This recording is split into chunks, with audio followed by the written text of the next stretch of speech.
Hi friends, ಎಲ್ಲರಿಗೂ ನಮಸ್ಕಾರ. ನಾನಿವತ್ತು ತೆಂಗಿನಕಾಯಿ ಮತ್ತು ಖರ್ಜೂರದ್ದು ಬರ್ಫಿ ಮಾಡ್ತಿದ್ದೀನಿ. ಖರ್ಜೂರ ತಗೊಂಡಿದ್ದೀನಿ. ಇದರಲ್ಲಿ 15 ಖರ್ಜೂರ ಇದೆ, ಸಣ್ಣ ಸಣ್ಣ ಕಟ್ ಮಾಡಿ ತಂದಿದ್ದೀನಿ. ತೆಂಗಿನಕಾಯಿ ಒಂದು ತಗೊಂಡಿದ್ದೀನಿ, ಅದನ್ನು ತುರಿದು ತಂದಿದ್ದೀನಿ. ಸಕ್ಕರೆ 100 ಗ್ರಾಮ್ನಷ್ಟು,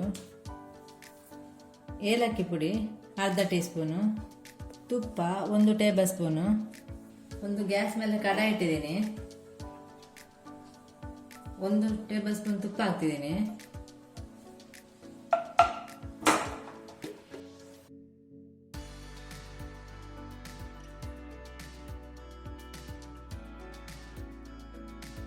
ತುಪ್ಪ ಬಿಸಿ ಆಯಿತು. ಈಗ ಒಂದು ಬಟ್ಟಲು ತಗೊಂಡಿದ್ದೀನಿ, ಇದಕ್ಕೆ ಸ್ವಲ್ಪ ತುಪ್ಪ ಹಾಕ್ತೀನಿ. ಹೀಗೆ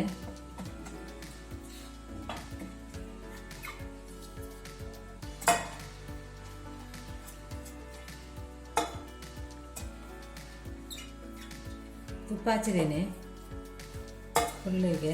ಇದನ್ನು ಒಂದು ಬದಿಯಲ್ಲಿ ಇಡ್ತಾ ಇದ್ದೀನಿ. ತೆಂಗಿನ ತುರಿಯನ್ನು ಇದಕ್ಕೆ ಹಾಕ್ತಿದ್ದೀನಿ ತುಪ್ಪಕ್ಕೆ.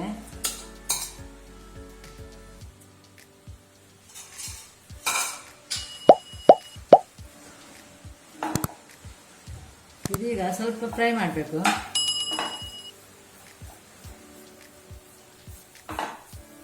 ಸ್ವಲ್ಪ ಫ್ರೈ ಆಗಬೇಕು. ತೆಂಗಿನಕಾಯಿ ಚೆನ್ನಾಗಿ ಫ್ರೈ ಆಯಿತು.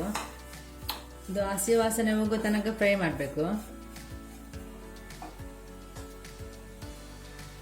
ಈಗ ಇದಕ್ಕೆ ಕಟ್ ಮಾಡಿದ ಖರ್ಜೂರ ಹಾಕ್ತಿದ್ದೀನಿ.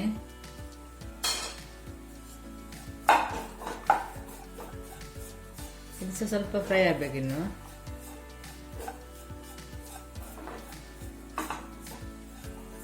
ಖರ್ಜೂರ ಸಹ ಫ್ರೈ ಆಯಿತು.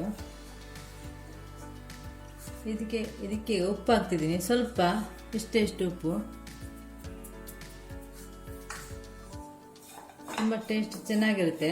ಉಪ್ಪು ಸ್ವಲ್ಪ ಹಾಕಬೇಕು, ಜಾಸ್ತಿ ಹಾಕಬಾರ್ದು. ಇದಕ್ಕೆ ಸಕ್ಕರೆ ಹಾಕ್ತಿದ್ದೀನಿ.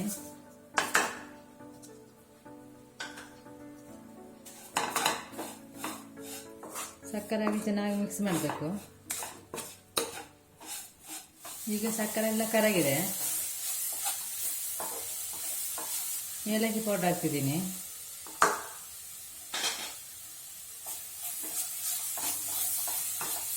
ಏಲಕ್ಕಿ ಪೌಡರ್ ಹಾಕಿ ಚೆನ್ನಾಗಿ ಮಿಕ್ಸ್ ಮಾಡಬೇಕು.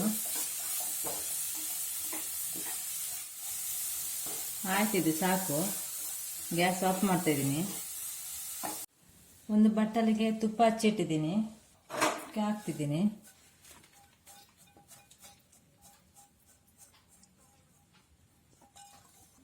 ಈಗ ಚೆನ್ನಾಗಿ ಬಿಡಿಸ್ಬೇಕು.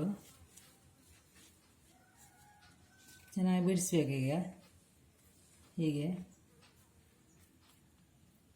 ಚೆನ್ನಾಗಿ ಮಾಡಬೇಕು ಗಟ್ಟಿಗೆ.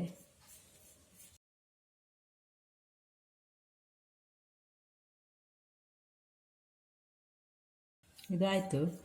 ಇದನ್ನೀಗ ಒಂದು ಅರ್ಧ ಗಂಟೆ ಇಡಬೇಕು.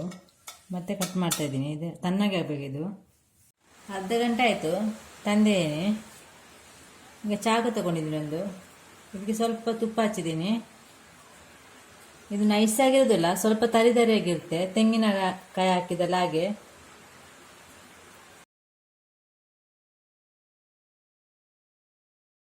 ಈಗ ಮೆಲ್ಲ ಕಟ್ ಮಾಡಬೇಕು ಇದನ್ನು.